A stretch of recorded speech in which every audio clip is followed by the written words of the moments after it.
ओम नमः शिवाय। मैं हूं ज्योतिर्विद पंडित दीपक दुबे और उपस्थित हूं आपके साथ। जैसा मैंने पहले कहा था कि एक अक्षय तृतीया के ऊपर अलग से वीडियो में दूंगा, तो इसके ऊपर आज चर्चा करूंगा कि अक्षय तृतीया का क्या महत्व है और इसमें हमें क्या करना चाहिए और क्या नहीं करना चाहिए। जैसे इसका नाम है अक्षय, अक्षय अर्थात जिसका क्षरण ना हो, जो समाप्त ना हो। तो इस प्रकार के दिन का इसका महत्व है। और तृतीया अर्थात तीसरा दिन, वैशाख मास का तीसरा दिन, शुक्ल पक्ष का। तो आपको इस दिन आप, जैसा इसका नाम है, इसका सबसे अधिक अगर देखा जाए तो महत्व है कि इस दिन आप स्नान करें, दान करें, पुण्य का कार्य करें। क्योंकि हमारे धर्म में जितने भी बेहतर मुहूर्त हैं, अच्छे मुहूर्त हैं, उसमें हर जगह दान को अधिक प्राथमिकता दी गई है। अर्थात कुछ न कुछ आप उस दिन ऐसा काम करें। दान का मतलब केवल वस्तु दान नहीं होता, दान का मतलब होता है शिक्षा दान, श्रम दान, वस्तु दान, अन्न दान, बहुत से दान के बहुत से तरीके हैं। अर्थात ऐसी चीज जो सामने वाले के पास अनुपस्थित है और मेरे पास है और मैं उसे निस्वार्थ उसके लिए करूं या दूं, यही दान है। तो आप जिस चीज में समर्थ हो वह करें। कैरियर के लिहाज से यह बहुत अच्छा है, क्योंकि इस दिन ऐसा माना जाता है कि भगवान विष्णु के साथ साथ लक्ष्मी की कृपा भी होती है। माँ लक्ष्मी की आराधना, लक्ष्मी की पूजा बहुत शुभकारी इस दिन मानी गई है। तो जो लोग कैरियर में अपने बूस्टअप चाहते हैं, जो चाहते हैं कि कौन नहीं चाहता, हर कोई चाहता है। तो यदि आप कैरियर ओरिएंटेड हैं और अपने कैरियर में उत्थान चाहते हैं तो इस दिन स्वयं कुछ न कुछ दान, अन्नदान, जलदान। अब ज़्यादातर मैं देखता हूं कि भ्रांति तो नहीं, अच्छी बात है, लोग पहले स्वर्ण दान को बहुत अधिक वरीयता दी जाती है अक्षय तृतीया के दिन। लेकिन स्वर्ण दान हर कोई नहीं कर सकता, यह समझना पड़ेगा। तो जो लोग स्वर्ण दान नहीं कर सकते हैं उनको चाहिए कि वो गेहूं का दान करें, वे शहद का दान करें, वे जल का दान करें। गर्मी का दिन है, कुछ नहीं समझ में आता तो आप एक घड़ा दान कर दीजिए किसी गरीब व्यक्ति को जो घड़ा नहीं खरीद सकता। वो पानी पी लेगा, उसमें रखेगा, पिएगा, उसकी आत्मा तृप्त होगी और आपको बहुत ब्लेसिंग मिलेगी।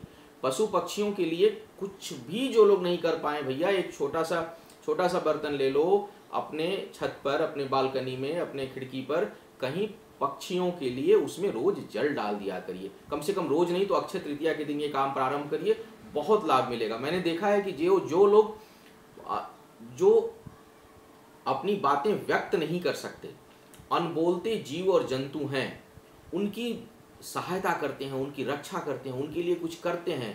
पेड़ पौधे, पशु पक्षी, प्रकृति उनके साथ होती है, दुख जल्दी आता नहीं है। तो इस तरह का कोई नेक काम, कोई एक अच्छा वृक्ष लगा दीजिए, कुछ ऐसा काम अक्षय तृतीया के दिन करिए जो अक्षुण हो, जो क्षय न हो और जिसका पुण्य और प्रभाव आपके साथ हमेशा बना रहे। और एक चीज और, चूंकि यह अक्षय होता है इस दिन किया हुआ काम, ऐसी मान्यता है हमारे शास्त्र और वेदों के हिसाब से, तो प्रयास करिए कि इस दिन कोई नेक काम करें, कोई अशुभ काम ना करें, कोई पाप कर्म ना करें, कोई किसी को गलत ना बोलें, किसी के साथ कुछ गलत ना करें, कोई अपराध ना करें। क्योंकि उसका प्रभाव और वो भी अक्षय हो जाएगा, वो उसका जल्दी प्रायश्चित होगा नहीं। क्योंकि अच्छे दिनों पर बहुत, जिस दिन मुहूर्त बहुत शुभ हो, बहुत अच्छी मुहूर्त हो, उस दिन किया हुआ पाप भी अमिट होता है, वह जल्दी मिटता नहीं, उसका जल्दी प्रायश्चित नहीं हो पाता। तो आपको चाहिए कि आप कोई अच्छा कार्य करें उस दिन। अब थोड़ा मुहूर्त भी बता दूं। अक्षय तृतीया के दिन सुबह द्वितीया तिथि रहेगी, लगभग 10:30 बजे तक दिल्ली के समय अनुसार। उसके बाद तृतीया प्रारंभ होगी और पूरे दिन पर्यंत तृतीया रहेगी। तृतीया की से संबंधित पूजा, अनुष्ठान या व्रत जो लोग करना चाहते हैं वो ज़्यादा अच्छा होगा दोपहर में करें। पुनः बता दूं कि दिल्ली के समय अनुसार लगभग 12:15 बजे तक, मेरे ख्याल से ये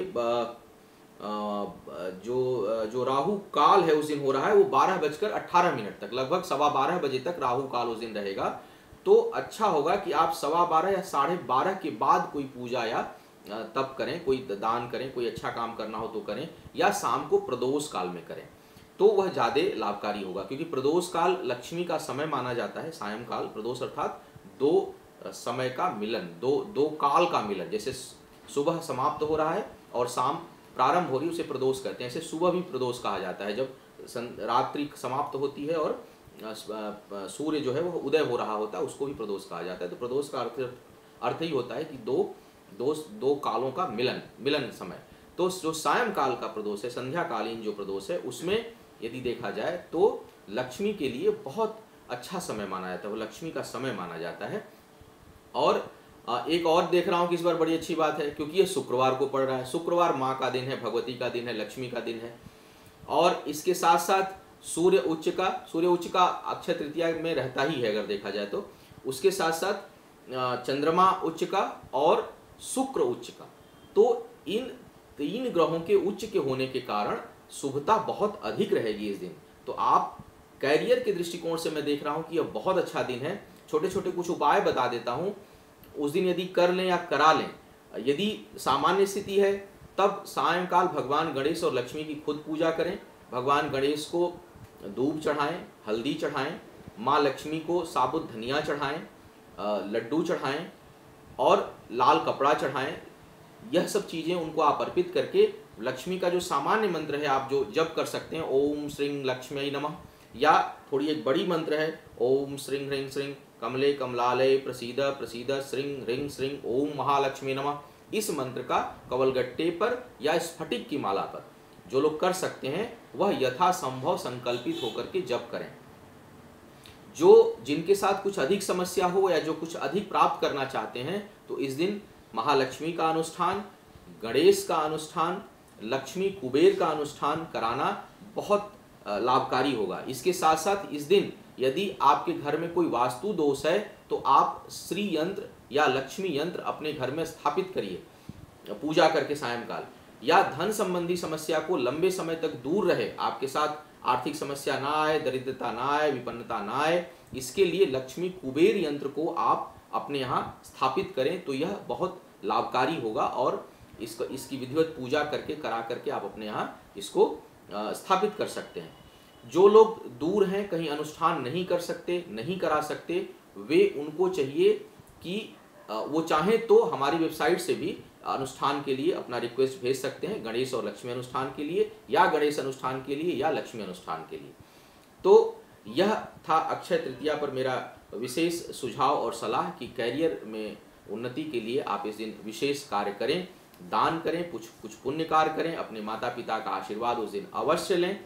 दोपहर 12 बजे के बाद का समय, 12:30 बजे के बाद दिल्ली के समय अनुसार, बाकी अपने अपने स्थान के हिसाब से आप राहु काल और समय को देख लें कि तृतीया तिथि कब प्रारंभ हो रही है, और सायंकाल इससे संबंधित दान पुण्य करें। जो लोग वर्किंग में हैं, सुबह या दोपहर में नहीं खाली होते, वो सायंकाल अपने ऑफिस से आकर, अपने काम से आकर के कुछ न कुछ इस दिन दान, जरूर इस दिन कुछ दान करिए, मेरी सलाह है। चाहे आप वृक्ष लगाइए, चाहे कहीं पक्षियों के लिए कुछ करिए, चाहे किसी अनाथालय में दान करिए, चाहे किसी को एक अपनी क्षमता अनुसार हो। 100 रुपये का दान, स्वेच्छा से किया हुआ दान 100 करोड़ के बराबर होता है। अनिच्छा से किया हुआ काम से अधिक, कई गुना अधिक परिणाम देता है।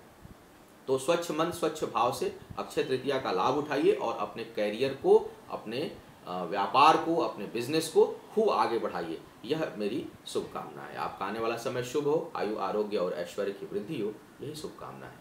ओम नमः।